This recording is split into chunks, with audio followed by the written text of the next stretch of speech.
Rebonjour. Je suis très heureuse d'accueillir cet après-midi le professeur Benoît Arveller, un compagnon de longue date de l'association, puisque maintenant, ça fait plus de 10 ans, 13, 14 ans, je sais plus, enfin, que nous sommes compagnons dans cette aventure de l'albinisme. Et aujourd'hui, il acceptait de nous présenter le bilan de 15 années de recherche sur l'albinisme dans son laboratoire et peut-être, je ne sais pas, évoquer ce qui se fait au niveau international. On pourra peut-être en parler. Et je vais donc tout de suite lui passer la parole. Je ne vais pas vous faire attendre plus longtemps. Donc, professeur Arveller, c'est à vous. Merci Béatrice infiniment pour ces quelques mots d'introduction et pour ton invitation à vous présenter ce qui s'est fait à Bordeaux depuis, comme tu le dis, un long temps de compagnonnage, on va dire. On a appelé ça 15 ans de recherche sur l'albinisme. En fait, c'est un chiffre un peu rond, on va dire. C'est même un petit peu plus que ça, mais c'est 15 ans d'accompagnement, certainement par Espoir, ça c'est une certitude. Et, euh, et merci infiniment à Jeune Espoir pour son soutien renouvelé, financier, hein, s'entend, moral aussi, bien sûr, mais puisque l'action de Jeune Espoir et son cofinancement de notre recherche a pour bonne part contribué au déroulement de ce qu'on a pu faire à Bordeaux au cours de toutes ces années. Donc, je vais parler, alors c'est 15 ans de recherche, mais vous allez voir que c'est de la recherche certes fondamentale, on va dire, d'un certain point de vue, mais c'est aussi beaucoup d'amélioration de l'approche du diagnostic. Et donc, c'est tout ce qu'on va discuter aujourd'hui. C'est un travail extrêmement intégré de la part de notre équipe entre le plan hospitalier et le plan vraiment plus proprement parlé de la recherche. Alors, diagnostic, donc, évidemment, alors l'histoire, elle a réellement commencé au début des années 2000, on va dire, et je ne vais pas m'étendre sur l'historique, mais et on partait de peu de choses, en fait. Si on regarde 2003, on faisait qu'un gène. On faisait le gène tyrosinase qui est responsable de l'albinisme de type 1, albinisme oculocutané de type 1. Et puis, au fur et à mesure des années, évidemment, il y avait plusieurs gènes à analyser. Donc, on a fait tout d'abord les 4 principaux gènes correspondant à OCA1, 2, 3 et 4. Et puis, on a progressé au fur et à mesure, hein, mais il faut voir que les techniques dans le temps étaient beaucoup plus longues, donc on ne pouvait pas faire beaucoup plus de gènes que ça, mais au fur et à mesure, on les mettait en place. Et donc, autour de 2008-2010, on a rajouté 2 gènes, le gène de l'albinisme oculaire lié à l'X, donc OA1, et puis le premier gène, qui est toujours d'ailleurs le gène le plus fréquent, impliqué dans les syndromes Nermanski-Poudlak, le HPS1. Et puis, vous voyez qu'à partir de 2013, là, on fait un bond. Parce qu'à partir de 2013, eh bien, vous voyez que le nombre de gènes augmente beaucoup. On faisait OCA1 à 4, et puis, enfin même plus que ça, en fait, là c'est une petite erreur de ma part, ça allait jusqu'à 7, l'OA1 qu'on faisait déjà, et puis tous les gènes d'HPS connus à l'époque, et puis un gène supplémentaire qui est impliqué dans une pathologie frontière de l'albinisme, qui est une sorte d'albinisme oculaire, on va dire, pour faire court, et on ne reviendra pas plus là-dessus. Mais, et ensuite, il y a eu 2 autres gènes qu'on a inclus en 2016, HPS10 qui a été identifié dans ces années-là, et puis un autre gène qui est un gène de nystagmus isolé qu'on a rajouté, parce qu'il peut y avoir des patients, on y reviendra là-dessus par contre, qui nous sont référés pour albinisme et chez lesquels on trouve finalement un gène qui n'est pas un gène d'albinisme, mais ce gène de nystagmus. Et puis, bon, évidemment, et ça on y reviendra, depuis l'année dernière, cette année ou l'année dernière, on a rajouté 2 gènes qui sont les 2 gènes qu'on a identifiés. Et en fait, qu'est-ce qui a été le gros changement? Le gros changement, ça a été le changement de technologie, ça a été l'émergence d'une nouvelle technologie de séquençage. Jusque vers 2010-2013, on utilisait le séquençage antique, je dirais, qui est le séquençage de type Sanger. Et puis, il y a des nouvelles approches de séquençage qui sont dites de nouvelle génération qui sont apparues dans les années 2010 et qu'on a commencé à mettre en place au laboratoire de diagnostic à partir de 2013. Et donc, c'est à partir de ce moment-là qu'on a pu faire l'ensemble des gènes connus. Et alors ça, c'est juste quelques mots d'explication pour avoir quelques chiffres, mais je vais passer très très rapidement là-dessus. Hein. Vous allez voir les ordres de grandeur. Bah, quand on faisait du séquençage Sanger, vous voyez qu'on était capable d'analyser quelques dizaines de kilobases, donc en gros 70 000 bases d'ADN, et puis donc ça correspondait, alors on parle de gigabases aujourd'hui, et gigabases c'est des millions de paires de bases, non c'est des milliards de paires de bases, et donc vous voyez qu'on était quelques chiffres après la virgule, et d'un coup d'un seul, avec les techniques de séquençage nouvelle génération qui sont arrivées, eh bien on arrivait à quelques dizaines, voire quelques milliers aujourd'hui pour les séquenceurs les plus puissants, des milliers de gigabases. Donc, vous voyez qu'il y avait un saut énorme. Et justement, en 2013, la machine qu'on a acquise était une machine dite à moyen débit, mais qui nous permettait déjà de séquencer en gros 5 à 10 000 fois plus d'ADN en une seule fois que ce qu'on était capable de faire. Et donc, c'est à partir de ce moment-là qu'on a été capable d'analyser plusieurs dizaines de gènes à la fois. Et donc, c'est ce qui nous a permis de faire tous les gènes d'albinisme simultanément en diagnostic. Donc, ce qui est évidemment très intéressant parce que, ça permet d'être plus exhaustif, on analyse tous les gènes disponibles, et puis, deuxièmement, on est aussi également plus rapide dans le rendu du diagnostic.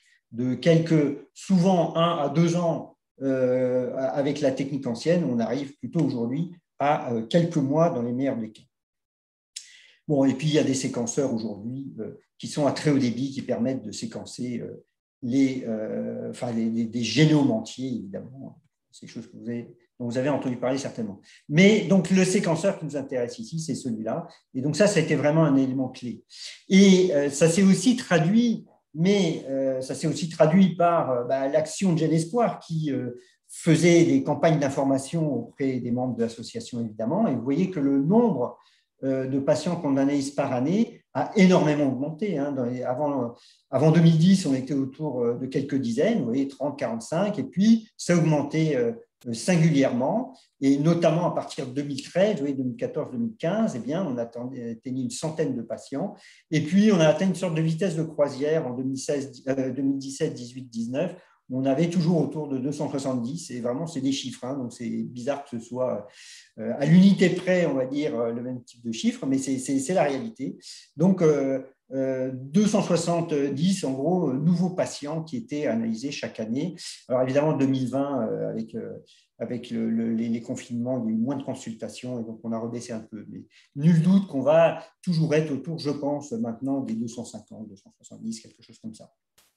Et ça c'est les patients nouveaux qui sont analysés. Et puis, il y a évidemment tous les apparentés qu'on analyse aussi. Et donc, vous voyez qu'en termes de nombre de personnes étudiées, il y en a beaucoup plus que le nombre de patients, puisqu'il y a les parents, il y a parfois les frères, sœurs, etc.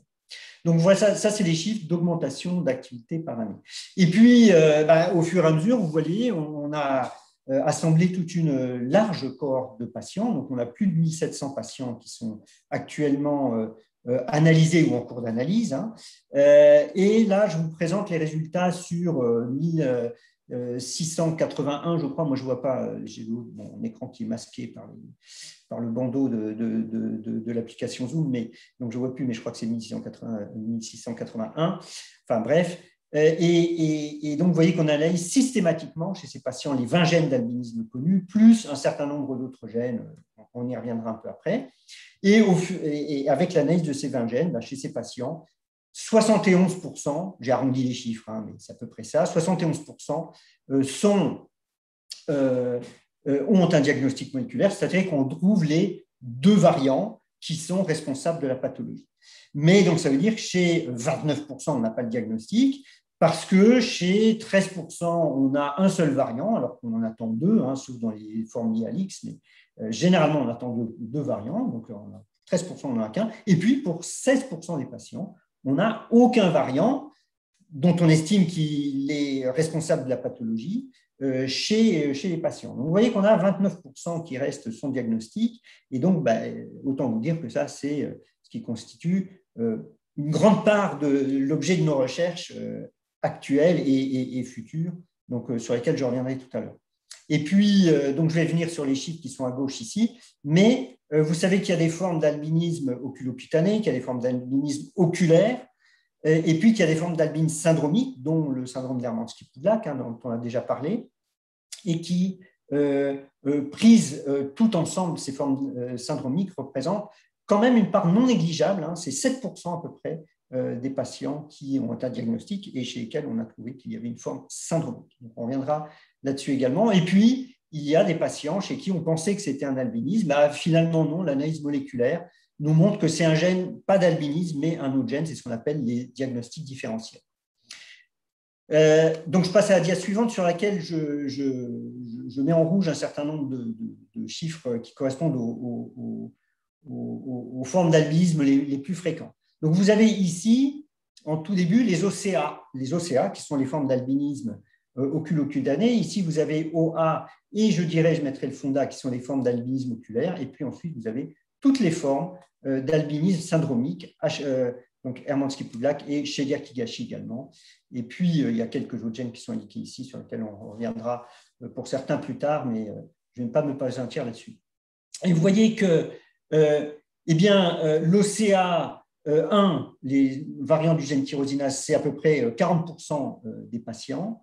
OCA2, c'est une trentaine de pourcents des patients. L'OCA4, c'est autour de 10%, on va dire, 9 et quelques. Et puis, l'albinisme oculaire, c'est pratiquement 7%. Alors, ça, c'est les formes les plus fréquentes. Et vous voyez que tous les autres, alors j'espère que c'est lisible parce que c'est un peu petit, mais le tableau étant chargé, je ne peux pas trop faire autrement, sauf à le diviser en 2 diapositives, mais c'est moins lisible. Mais vous voyez que toutes les autres formes sont beaucoup plus rares. Hein. On est autour de 2% ici, des fractions de pourcents pour un certain nombre de pathologies. Et puis, on a des formes pour lesquelles on n'a pas encore HPS2 et HPS10, pour lesquelles on n'a pas trouvé de patients à l'heure actuelle, en tout cas dans ces presque 1700 patients qui ont été analysés. Alors ici, j'ai fait une représentation graphique parce que certains préfèrent cette représentation, mais qui redonne exactement la même chose. Hein. Vous voyez que tyrosinase, bon, que j'ai ici subdivisé en 2 parties, mais je n'insiste pas là-dessus, c'est 40%, OCA2, 30%, OCA4, c'est 9 à 10%, et puis l'albinisme oculaire, c'est 7%, et puis le reste, c'est des formes beaucoup plus rares. Alors, ce qui est important de savoir, donc on l'a dit, hein, il y a 3 grandes formes classiquement qui sont décrites d'albinisme, qui sont l'albinisme oculocutané, l'albinisme oculaire et l'albinisme syndromique.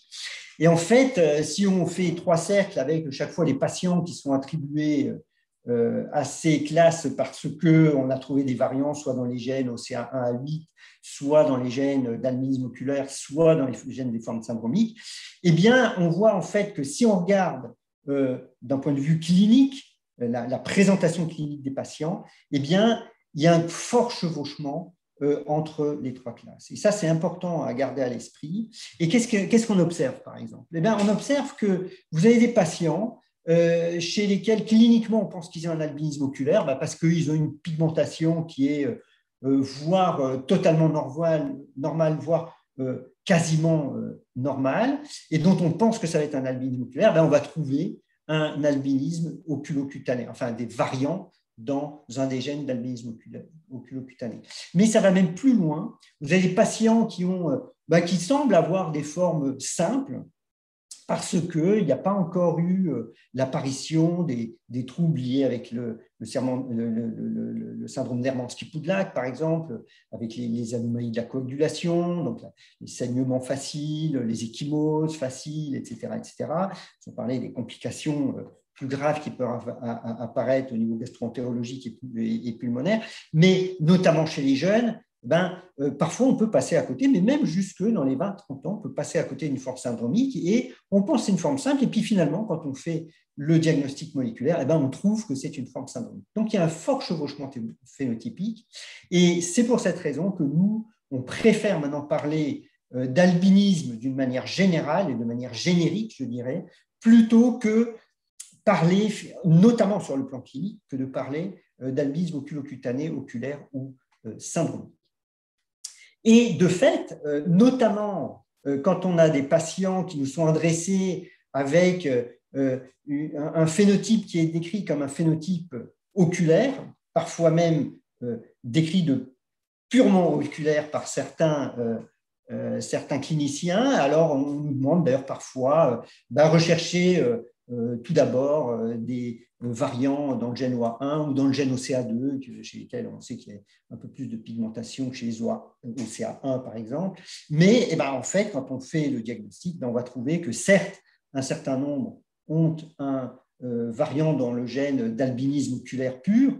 Bien sûr, on va en trouver 7% à peu près, comme je le disais, mais on va trouver aussi des patients, on va y revenir juste dans la diapositive suivante, qui ont un albinisme oculocutané de type 1, voire ou parfois chez certains un OCA7. Et comme je le disais tout à l'heure, on peut trouver des formes, notamment dans les formes modérées d'Hermansky-Pudlak, et c'est les types 3, 5, 6 et 8 notamment, qui sont un peu plus modérés sur le plan phénotypique, on peut trouver des patients qui vont avoir des variants dans ces gènes, ou alors des variants dans le gène FONDA, responsable du FONDA, ou alors des variants dans ce gène de nystagmus isolé. Donc ça, c'est un véritable diagnostic différentiel.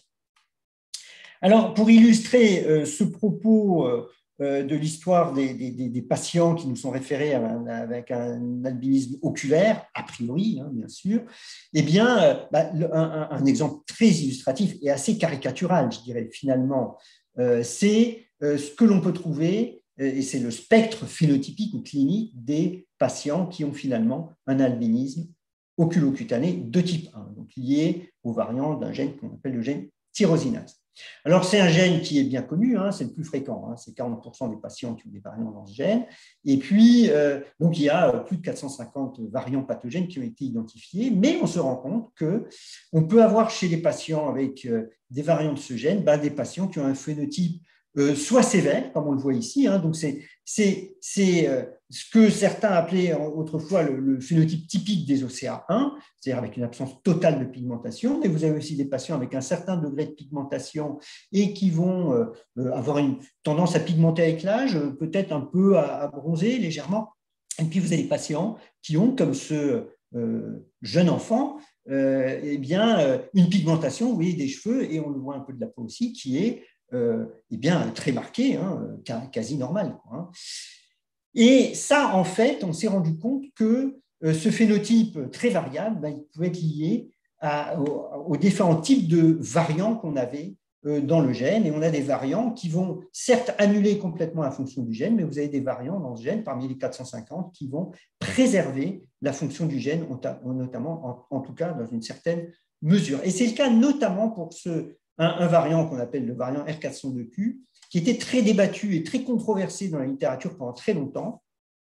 Et puis, finalement, on a fait toute une étude là-dessus il y a plusieurs années, on l'a publié maintenant il y a quelques temps déjà, qui montre que ce variant peut être considéré comme un véritable variant pathogène. Alors certes, c'est un variant modéré, qui va donner, quand il est associé à d'autres variants du gène tyrosinase, notamment des variants sévères, quand il est associé à ce variant, quand un variant est sévère et le deuxième est ce fameux variant qui est modéré, très typiquement, vous allez avoir des patients qui vont avoir ce phénotype ici, en bas à droite. Je pointe là, je ne sais pas si vous le voyez, je l'espère, mais en tout cas, c'est le patient qui est en bas à droite. Donc, clairement, on a, parmi les patients avec un phénotype d'albinisme oculaire décrit cliniquement, on va avoir un bon nombre de patients qui vont avoir ce variant du gène tyrosinase. Et puis, je vais donner ici juste deux autres exemples, entre guillemets surprenants, où on s'attendait à trouver des variants dans les gènes d'albinisme plutôt oculaire. Par exemple, vous avez dans ce premier exemple une jeune femme de 31 ans qui a été vue par un ophtalmologiste et qui nous l'a envoyé pour un albinisme, qui la décrivait comme une patiente avec un albinisme oculaire isolé. D'un point de vue de la vision, on a une perte de vision quand même importante, avec 2/10 aux deux yeux, 2/10 en binoculaire, on a une transillumination aérienne, on a une pigmentation rétinienne, on a le nystagmus. Malheureusement, il n'y a pas de renseignement cutanéo-phanérien dans la fiche de renseignement clinique, donc on ne sait pas la couleur de la peau et des cheveux, en d'autres termes, mais pas de notion en faveur d'une forme syndromique, c'est-à-dire pas de description de saignement facile, pas de description d'échymose ou de choses comme ça, ni encore moins au niveau gastro-entérologique et pulmonaire. Et puis finalement, quand on fait le diagnostic moléculaire, on trouve qu'il s'agit d'une patiente qui a une forme qui s'appelle HPS 3, donc la troisième forme d'HPS, qui est effectivement, ceci étant, une des formes modérées, on va dire, d'HPS, pas parmi les plus graves. Les plus graves étant le 1 et le 4. Deuxième exemple, un jeune homme de 21 ans. J'insiste sur le fait que la précédente, ce n'était pas une jeune enfant, hein, elle avait 31 ans. Hein, donc, on aurait pu s'attendre à ce que d'un point de vue clinique, son Hermansky-Pudlak ait été noté, c'était finalement pas le cas. Ici, on a un jeune homme qui a 21 ans, donc encore une fois, pas tout à fait un petit enfant. Alors, on n'a pas de renseignements cutaneo-phénériens. Vous voyez, on n'a pas toujours tous les renseignements pour les patients qui sont remplis sur le questionnaire clinique qu'on demande à remplir par les cliniciens, mais c'est un peu la limite de notre exercice, mais on n'y peut pas grand-chose. Mais avec un nystagmus horizontal, oui, pardon. Une transillumination aérienne assez forte, hein, grade 3, pareil pour l'hypoplasie foveolaire, grade 3.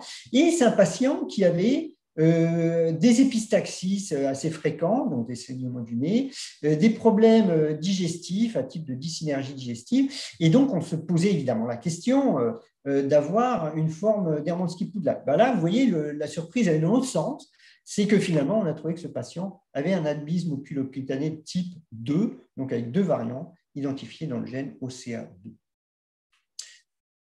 Et donc, vous voyez que, bon, je vous rappelle qu'on a 29% de nos patients qui restent sans diagnostic, et donc, évidemment, toute une partie de nos recherches a été consacrée, et continue de l'être d'ailleurs, à la découverte de nouveaux gènes, parce qu'évidemment, on se dit, il y a peut-être des nouveaux gènes à trouver. Il y en a 2 qui ont été découverts en 2013, il y en a un qui a été découvert en 2016, donc il y en a régulièrement qui sont identifiés. Donc, évidemment, de manière très active, pendant plusieurs années, on a recherché de nouveaux gènes.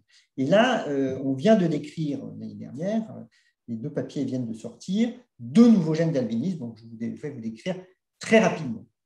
Le premier, il est responsable, c'est le gène TYRP2, encore appelé DCT. C'est une enzyme qui est proche de la tyrosinase, hein, proche de la oui, c'est un gène qui est assez homologue, on va dire, au gène de la tyrosinase et au gène TYRP1 qui est responsable de l'OCA3 d'ailleurs également, et qui est un gène d'ailleurs qui était un fort bon candidat pour nous depuis toujours. On avait depuis longtemps cherché des variants dans ce gène sans en trouver.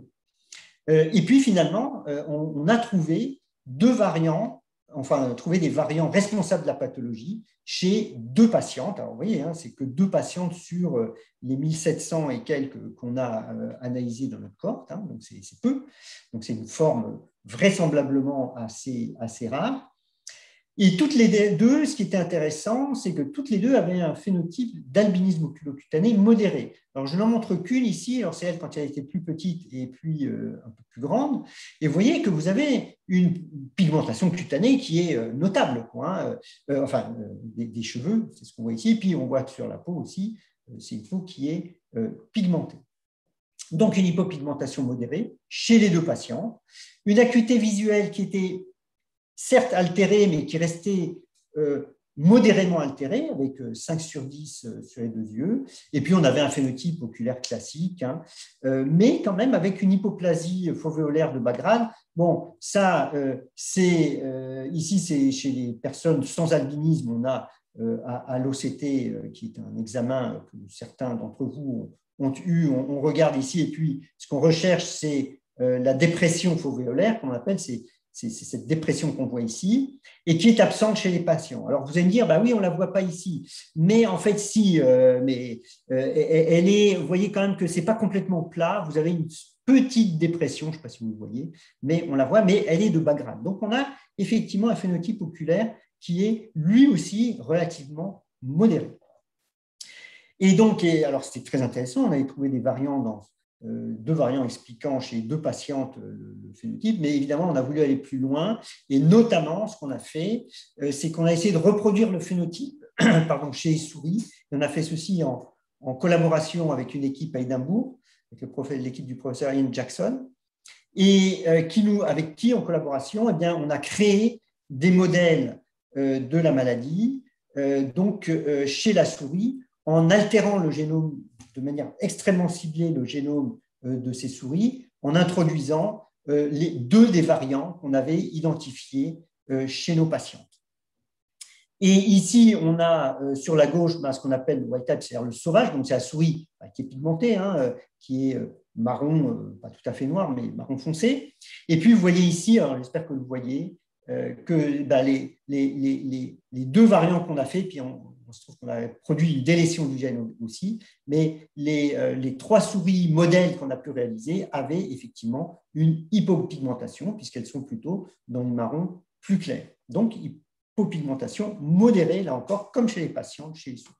Et puis, on a regardé également ce qui se passait au niveau de la rétine, et dans l'épithélium rétinien pigmenté, eh bien, on voit que chez les sauvages, vous avez une forte pigmentation, et dans les 3 modèles qu'on a créés, on avait une hypopigmentation qui apparaît. Donc, on a bel et bien trouvé un nouveau gène d'albinisme oculocutané qui s'appelle l'albinisme oculocutané maintenant de type 8.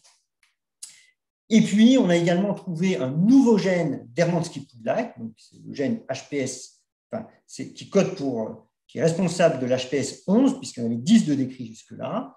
Et là aussi, on a 2 patientes qui ont identifié avec 2 variants différents, chez lesquels on avait une hypopigmentation modérée, une FOVEA qui était normale d'ailleurs chez une des 2 patients.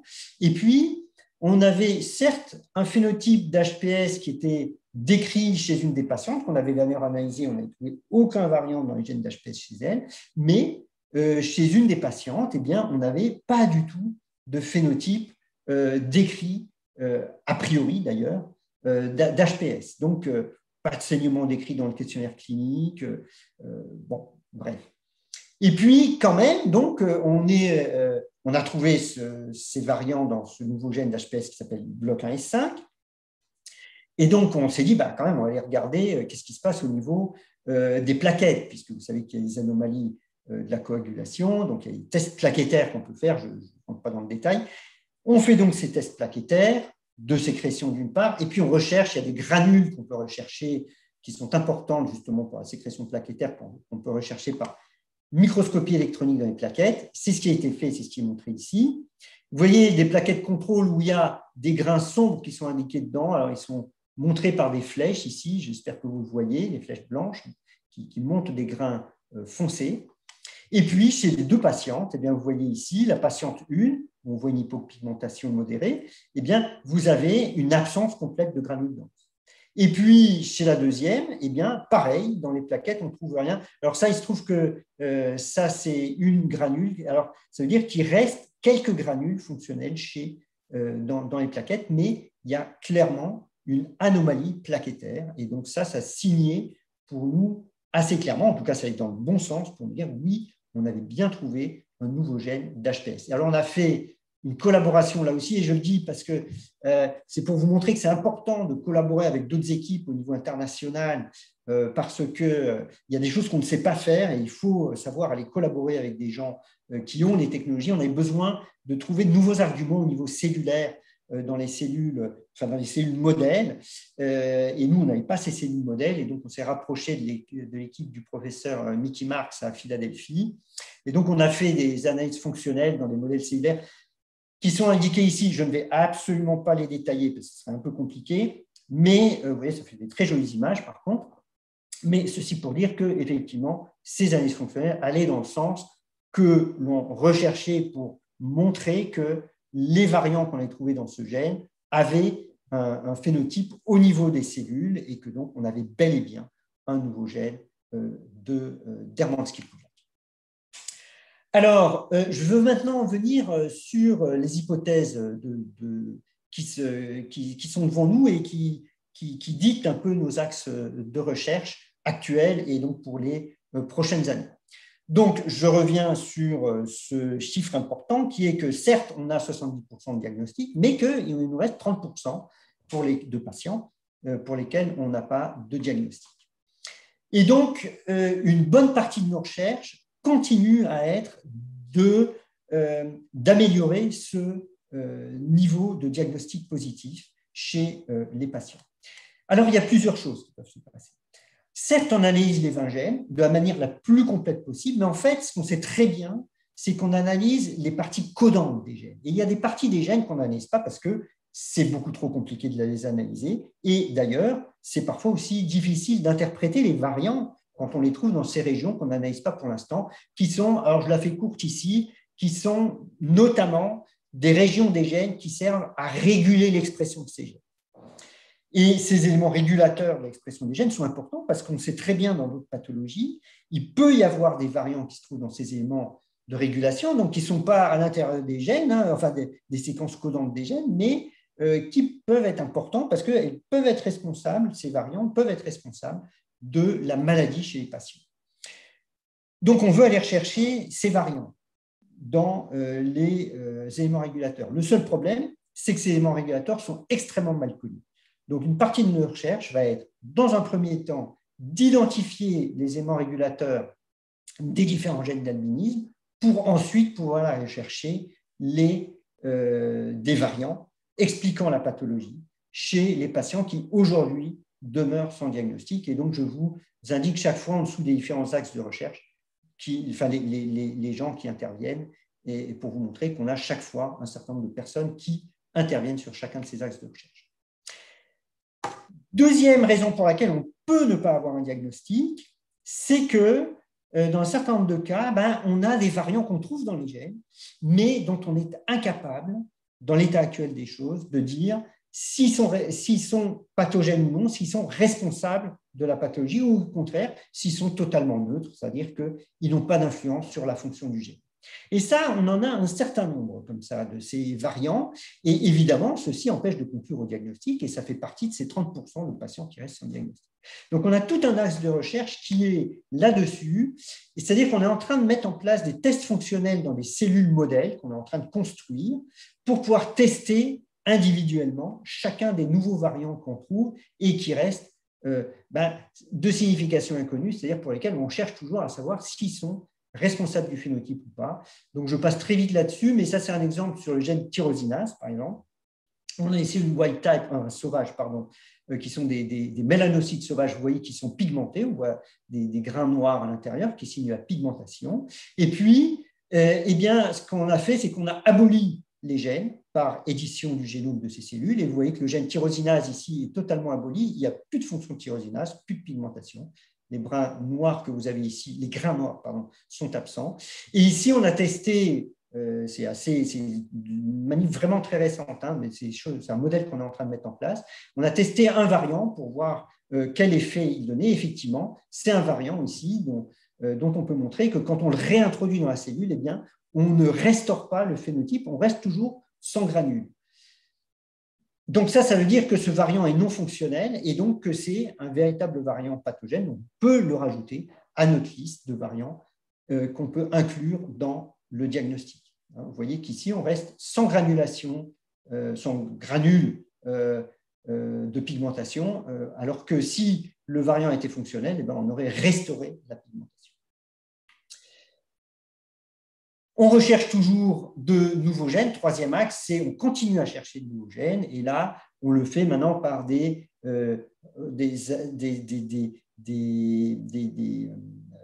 recherches au niveau, je simplifie un peu, mais sur la globalité du génome des patients. Ce n'est pas tout à fait la globalité du génome, mais je simplifie un peu. Mais donc, on continue à rechercher des nouveaux gènes par séquençage du génome de patients. Et puis également, et j'en ai déjà dit deux mots, eh bien, il y a un certain nombre de patients qui sont notamment des patients avec un albinisme dit oculaire, qui nous sont, donc, qui volontiers ont un nystagmus et une hypoplasie fovéolaire, qui pour certains ont une hypopigmentation rétinienne, pour certains autres non, ou une transillumination. Donc on a un phénotype qui est volontiers oculaire, mais pas complet, et chez lesquels on ne trouve pas de variants dans les gènes d'albinisme, mais chez un certain nombre de ces patients, d'ores et déjà dans notre corps, on a trouvé des variants dans ce gène que j'ai déjà rapidement évoqué, qui est un gène de nystagmus isolé. Et puis, on a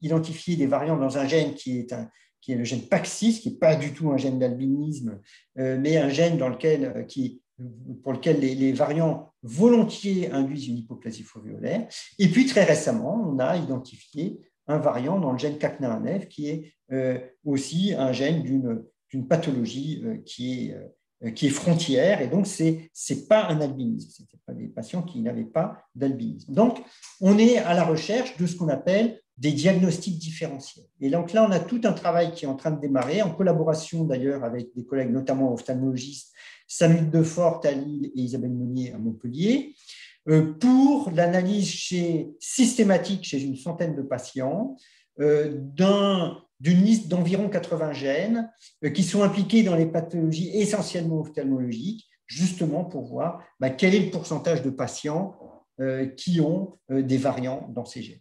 Donc là, on ne va peut-être pas avoir un diagnostic d'albinisme, mais on va avoir un diagnostic d'une autre pathologie. Et en tout cas, ce qui est important, c'est qu'on va avoir un diagnostic. Donc, ça va diminuer le nombre de patients qui restent chez nous, donc les fameux 29-30% qui restent sans diagnostic.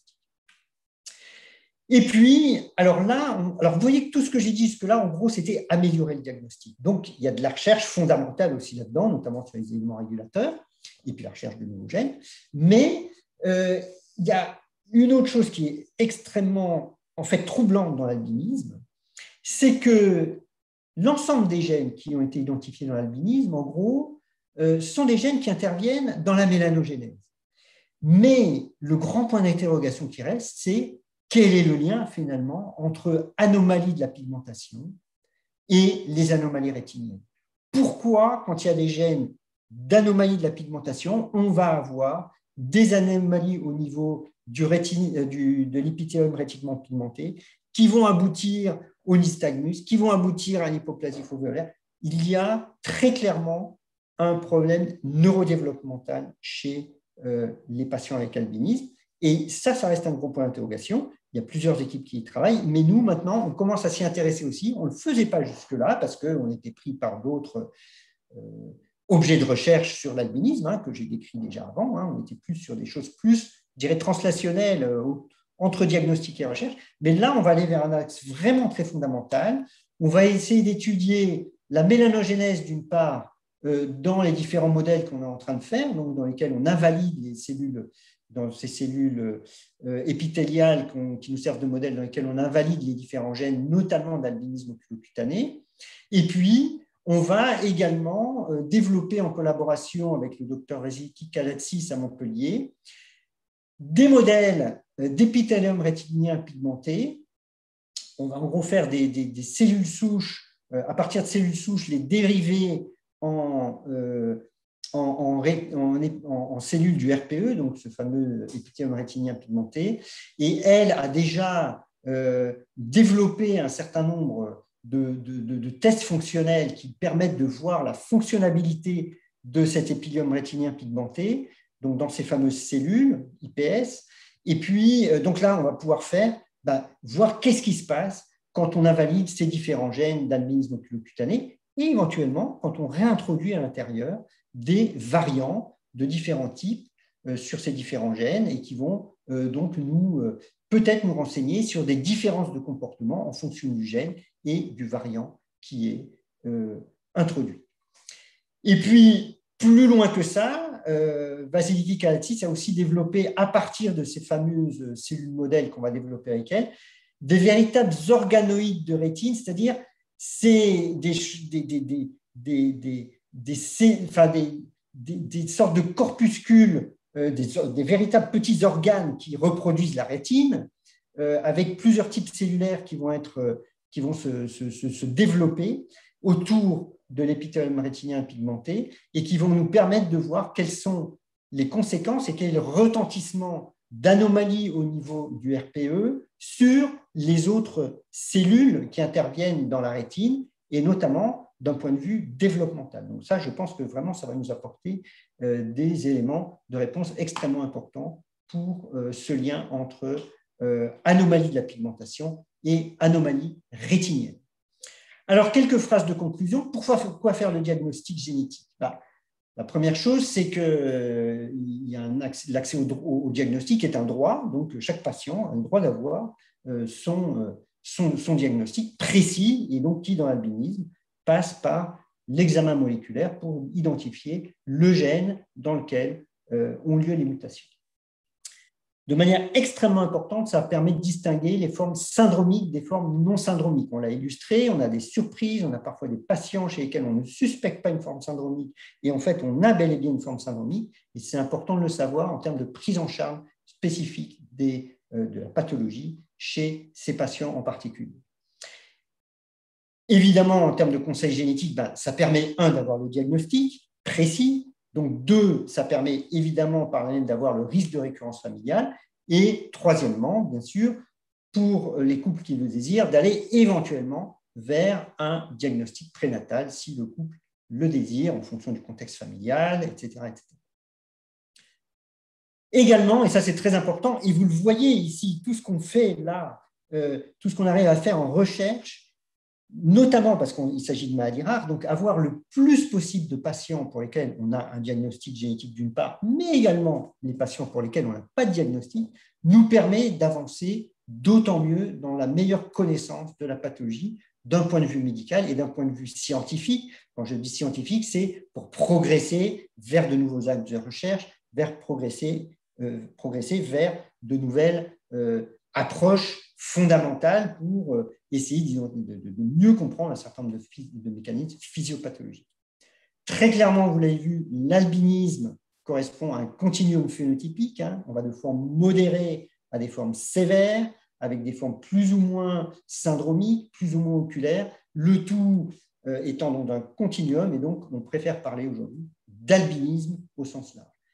L'albinisme est une pathologie extrêmement sous-diagnostiquée, donc c'est important de mieux faire connaître les gènes espoirs et l'Alliance globale de l'albinisme, dont vous avez entendu parler ce matin avec Antoine, joue un rôle extrêmement important, et nous autres professionnels également, par l'enseignement qu'on apporte à nos étudiants à la faculté de médecine, bien sûr, à différents niveaux d'enseignement, qu'il s'agisse de l'enseignement initial ou plus ou moins spécialisé ensuite, est extrêmement important. Donc, il faut absolument communiquer sur cette pathologie qui reste sous-diagnostiquée et encore assez mal comprise. Et donc, comme je le dis, il reste énormément à comprendre. Grâce à tout ce travail, grâce au soutien de Gènes Espoir, on a pu publier quand même un assez grand nombre de papiers, 27 publications. Alors, je les ai listées ici et j'ai mis en rouge un certain nombre de choses, mais je vais passer très rapidement là-dessus. Ça aurait été intéressant de dire 2-3 mots sur un autre, mais je vais passer là-dessus. Mais ça pose vraiment, d'une part, l'amélioration du diagnostic, parce qu'on décrivait des parties de cohorte, on a décrit des diagnostics différentiels, on a décrit des corrélations génotype-phénotype, notamment chez les patients avec des formes d'Hermansky-Pudlak, etc., etc. On a décrit évidemment notre grande cohorte à l'époque, il y a 2 ans, avec 990 patients. Vous voyez qu'aujourd'hui, on a quasiment le double, on a pratiquement 1700. Et puis, évidemment, on a publié nos 2 nouveaux gènes. Donc, je veux terminer pour parler des gens de l'équipe rapidement. Donc, à la fois l'équipe de recherche, ici, l'équipe INSERM, 12-11 maladies rares, génétiques et métaboliques, qui est dépendante de l'INSERM et de l'Université de Bordeaux, donc, que l'on co-dirige. Alors, je l'ai dirigé pendant longtemps, et puis depuis, et je suis extrêmement ravi de ça, depuis 1 an et demi maintenant, pratiquement 2 ans, Sophie Javerza nous a rejoints, et c'est une professeure d'université également, qui a une très bonne connaissance sur les aspects ophtalmologiques et qui anime toute une partie justement de la recherche avec moi sur. Donc, on co-anime ce groupe de recherche, donc avec, vous voyez, des thésards, des assistants hospitaliers universitaires, des ingénieurs, assistants ingénieurs. Le tout, évidemment, d'un point de vue de la recherche, grâce à des financements, Université de Bordeaux, INSERM, bien sûr, c'est nos dotations annuelles de nos tutelles, et puis, bien sûr, Gènes Espoir qui nous soutient depuis tant d'années, et que je ne remercierai jamais assez pour son soutien soutenu et continu. Et puis, évidemment, on a besoin d'argent pour faire toutes ces recherches, et on a de plus en plus besoin. Donc, on a une demande en cours au niveau de l'Agence nationale de la recherche, de l'Agence de la biomédecine, qui a été acceptée. Celle-là, on vient d'avoir la réponse il y a 2 semaines. On a un appel d'offres interne du CHU de Bordeaux, et puis la Fondation Visio également, à laquelle on a fait une demande. Et puis, il y a l'équipe du laboratoire, qui est extrêmement importante parce que c'est elle qui vous donne les diagnostics au jour le jour. Donc, avec Eulalie Lasso, évidemment, qui est absolument clé dans tout ce diagnostic, et puis Claudio Plaisan, qui est ingénieur, et puis des techniciennes également. Je vous remercie infiniment pour votre attention. J'espère avoir pas été trop long. Benoît, c'est pas que tu as été trop long, mais c'est que quand même on a un petit peu débordé. Voilà, donc on va avoir pas beaucoup de temps pour les questions parce que là on est déjà juste par rapport à la session suivante. Mais bon, c'était vraiment comment résumer 15 années de recherche, hein. On peut pas les résumer en 10 minutes, c'est évident. Il y a deux questions qui ont été posées. Il faut y répondre très rapidement. Première question posée, comment peut-on se faire diagnostiquer? Faut-il être adressé par un médecin ou peut-on se porter volontaire auprès du CHU de Bordeaux? Oui, non, il faut absolument passer par une consultation médicale, qu'il s'agit d'une consultation de génétique, d'ophtalmologie ou de dermatologie. C'est le plus courant. Bon, ça peut être éventuellement par des hématologistes, mais c'est beaucoup plus rare, par les gastro-entéraux ou les pneumos aussi. Et généralement, en tout cas, il faut absolument que ça passe par une consultation qui est généralement en hôpital, et il faut que ce soit fait par quelqu'un qui va être capable de vous rendre le diagnostic qu'on va réaliser et qui va savoir vous l'expliquer. Donc, vous ne pouvez pas juste nous envoyer un tube de sang au laboratoire pour qu'on l'analyse, ça, ce n'est pas possible. Alors, la deuxième question, vous avez abordé les axes de recherche concernant les diagnostics, mais est-ce qu'il n'y a pas de recherche de traitement ou d'amélioration des anomalies de la vision? Alors, nous, non. En tout cas, chez nous, non, on ne travaille pas là-dessus, parce qu'on ne peut pas tout faire, hein, clairement. On est une assez petite équipe quand même. Donc, mais bien sûr, un certain nombre de nos axes de recherche, notamment ce qu'on fait sur l'ophtalmologie Java, je pense, nous amener vers des nouvelles pistes thérapeutiques. Ça, c'est une chose. Mais on sait très bien que, bien sûr, il y a d'autres équipes qui travaillent notamment sur le développement et des essais cliniques avec des molécules thérapeutiques. Vous avez peut-être entendu parler des essais avec la nitisinone, notamment, qui ont été menés par différentes équipes, notamment aux États-Unis. Et donc, il y a un certain nombre d'essais cliniques qui ont été réalisés et ou qui sont encore en cours. Donc, oui, bien sûr, il y a des essais thérapeutiques. Pour le moment, il faut le reconnaître, ils n'ont pas amené à des effets très importants sur les patients, mais bien sûr, il faut continuer là-dessus. Et bien sûr, il y a plusieurs équipes qui travaillent là-dessus et qui vont proposer d'autres molécules, très, très certainement. Mieux on comprend les mécanismes physiopathologiques, mieux on peut développer de nouvelles hypothèses pour des nouvelles molécules thérapeutiques ou approches thérapeutiques. Eh bien, je pense qu'on va clore là parce qu'on doit enchaîner sur la table ronde de sport. D'ailleurs, on va avoir quelques minutes de retard. Vous nous excusez, donc la table ronde ne démarrera probablement qu'à 14h35. Je vous remercie vraiment, je te remercie vraiment beaucoup, Benoît, pour cette présentation, pour l'engagement de tout ton laboratoire sur le sujet de l'albinisme, sur les développements qui sont en train d'arriver, effectivement, parce que tout le monde se dit l'albinisme, c'est simple. On a vu que l'albinisme est beaucoup plus compliqué que ce qu'on pense, et que donc fatalement, arriver à des thérapies, ça veut dire aussi se poser la question de que font tous ces gènes, à quoi servent-ils, pourquoi ont-ils des conséquences, et c'est bien le travail que tu es en train de mener actuellement et dont on espère avoir des résultats dans quelques années. Merci beaucoup. Bon, désolé d'avoir été un peu plus long. Honnêtement, je pensais passer dans les 20-25 minutes. Ça n'a pas été le cas. Non, mais c'est aussi... C'était un peu une gageure de parler de tout ça en si peu de temps. Je pensais y arriver. J'ai un peu fait au pas de course. Hein. Oui, c'était très bien. Merci beaucoup, Benoît. Désolé, j'espère que ça vous aura intéressé et que ça aura répondu à un certain nombre de vos questions. Tout à fait. Merci beaucoup. Alors, voilà, il y a des personnes qui posent des questions. Alors, un patient moi, je peux rester, hein, si vous voulez. Il n'y a pas de problème. Oui, alors il y a une question dans le chat que tu peux peut-être trouver dans les. Je suis pas. Non, dans la discussion de la session Zoom, il y a une question sur des personnes qui ont un AOC qui se posent la question d'avoir un HPS aussi. Je te laisse et tu peux répondre. Ok. Ok. Écoutez, alors la question, désolé, je ne la vois pas dans le chat là, c'est est-ce que quelqu'un qui a un AOC, ah oui, c'est ça, un patient diagnostiqué AOC dans les années 2003-2004 peut-il avoir un HPS non diagnostiqué? Là, je dirais que non, a priori. Bon, on n'est pas à l'abri d'avoir deux pathologies. Et d'ailleurs, c'est une des publications qu'on avait faites, et on avait identifié un patient qui avait à la fois un OA1, albinisme oculaire simple, et puis un albinisme oculocutané de type 3, si je me rappelle bien. Bon. Mais il n'y a pas de raison. Si on a trouvé les deux variants responsables de la pathologie dans un des gènes d'AOC, je ne sais pas lequel c'était, mais c'était certainement 1, 2 ou 3 ou 4. En tout cas, ça, il n'y a pas de raison que ce soit remis en question. La probabilité qu'il y ait en plus maintenant un HPS, elle est très faible. Alors, elle n'est pas nulle, hein. Rien n'est jamais nul.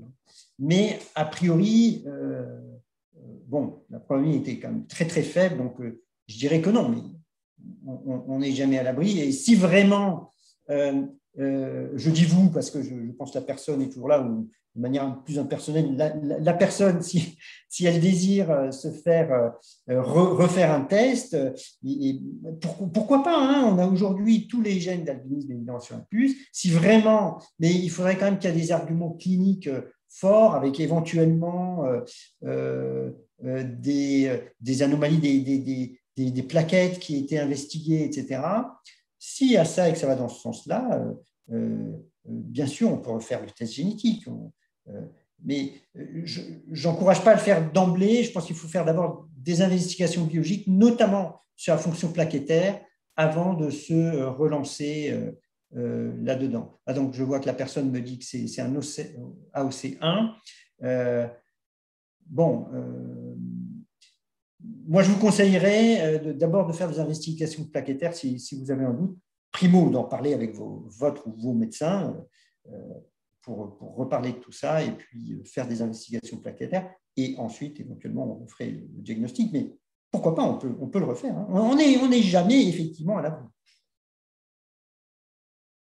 Alors, je dis ça avec beaucoup de prudence quand même, parce qu'il ne s'agit pas qu'on refasse tous les diagnostics en nous, on se dit, ah bon, ben alors on a peut-être une autre forme. Bon, là, je crois qu'il faut vraiment faire les choses de manière très raisonnée, parce que tout ceci, quand même, a un coût, prend du temps, etc.